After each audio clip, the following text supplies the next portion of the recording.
So further we will discuss about buccal cavity. Buccal cavity is comprises of what? Teeth and tongue. जो टंग होती है वो buccal cavity यानी कि mouth के जो बेस में है वो किसके साथ अटैच्ड होती है? वो अटैच्ड होती है फ्रेनुलम से। किससे? फ्रेनुलम।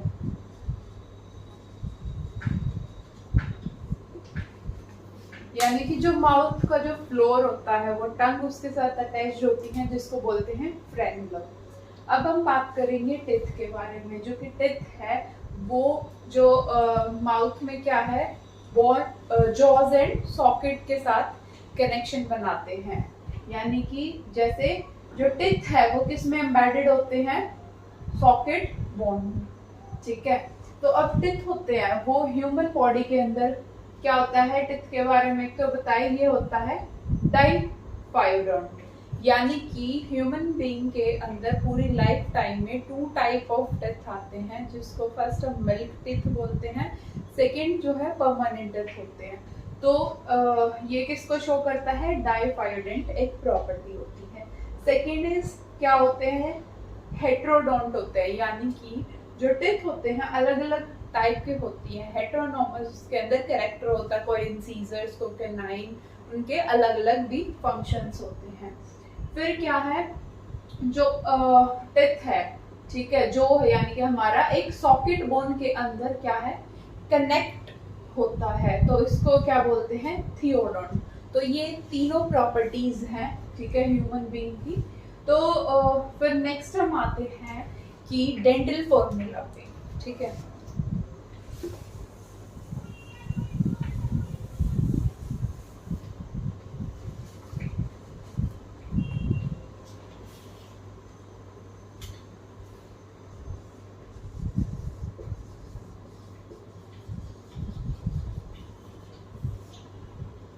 तो एक एडल्ट ह्यूमन बीइंग के अंदर कितने टिथ प्रेजेंट होते हैं? There are 32 teeth in adult human.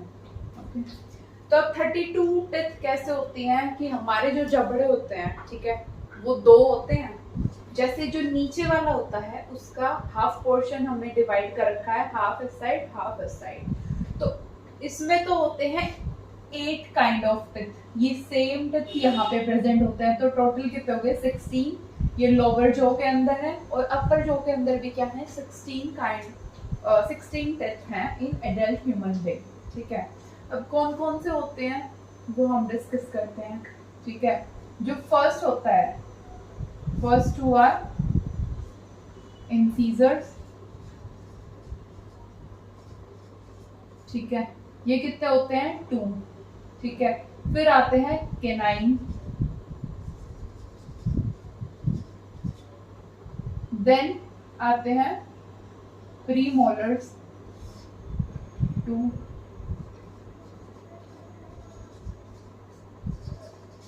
Then molars.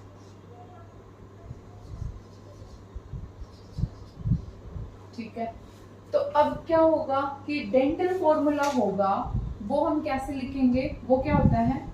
2 1 2 3 5 2 1 2 3। This is the dental formula for human being. 2 1 2 3 को हमने कैसे लिखा? जैसे 2 है वो क्या है? इंसीजर्स हैं। ठीक है, इंसीजर्स हो गए। अब इंसीजर का क्या काम होता है? इंसीजर होता है कटिंग और बाइटिंग के लिए। ठीक है, इंसीजर्स क्या होता है? और कटिंग एंड बाइटिंग,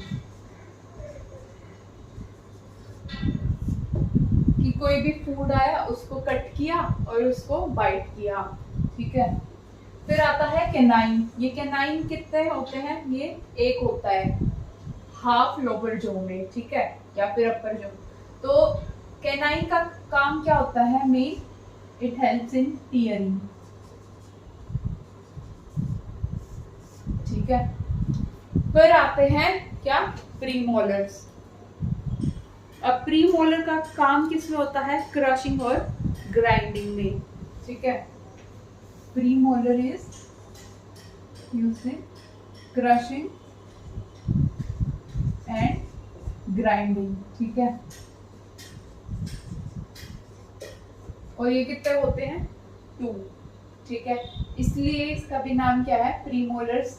तो ये किसको रिप्रेजेंट करता है, इंसीजर्स को, ये करता है कैनाइन को, ये करता है प्रीमोलर को, और ये किसको करता है, मोलर को। ये क्या है, हाफ लोअर जो को रिप्रेजेंट करता है, यानी कि अपर जो के हाफ ये हैं और लोअर जो के ये हैं।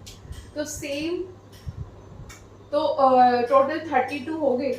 अगर हम बात करेंगे चाइल्ड के बारे में, ठीक है, चाइल्ड का डेंटल फॉर्मूला क्या होगा,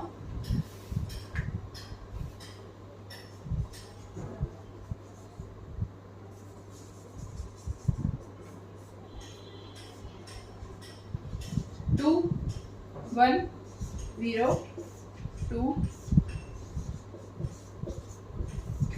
ठीक है,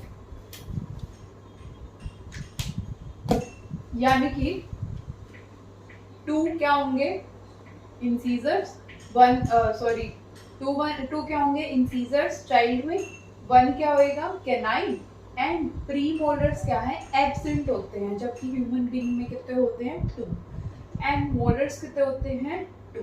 so this is the dental formula for the child. अब बात करें हम टिथ के स्ट्रक्चर की, ठीक है, जो टिथ होता है वो क्या बताया था, किसमें एम्बेडेड होता है, मसूड़ों में, ठीक है। जो टिथ का ये स्ट्रक्चर है, इसका जो अपर पार्ट होगा, जिसमें ह्यूमन बॉडी का हार्डेस्ट मटेरियल जो होता है वो कौन सा होता है, एनिमल, जो कि कहाँ पे प्रेजेंट होता है, upper part of this teeth, तो उसको क्या बोलते हैं, एनिमल। और वो कौन से पार्ट में यानी कि प्रेजेंट होता है, वो होता है क्राउन के पार्ट में। यानी कि जो टिथ है इसको 3 पार्ट्स में डिवाइडेड किया गया है। अपर पार्ट को क्या बोलते हैं, क्राउन, और जो कि ये जो मसूड़े हैं इनमें जो एम्बेडेड पार्ट है उसको क्या बोलते हैं, नेक, और जो नीचे की साइड है उसको क्या बोलते हैं, रूट। जैसे हमारी कैविटीज जो भी होती हैं वो किस में होती हैं, रूट के अंदर होती हैं। जैसे कि हम रूट कैनाल ट्रीटमेंट RCT करवाते हैं, ठीक है, दांत की पूरी, मतलब जो भी यहाँ पे वेन्स और कैपिलरीज प्रेजेंट होती हैं उसको क्या करते हैं, डिस्ट्रॉय कर देते हैं, ताकि ब्लड का फ्लो वहाँ पे सेंसिटिविटी ना रहे, ठीक है।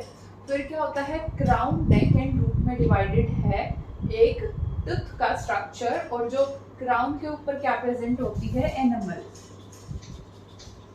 एनिमल एक लेयर होती है, ठीक है। तो it is the hardest part of human body. This was all about your buccal cavity.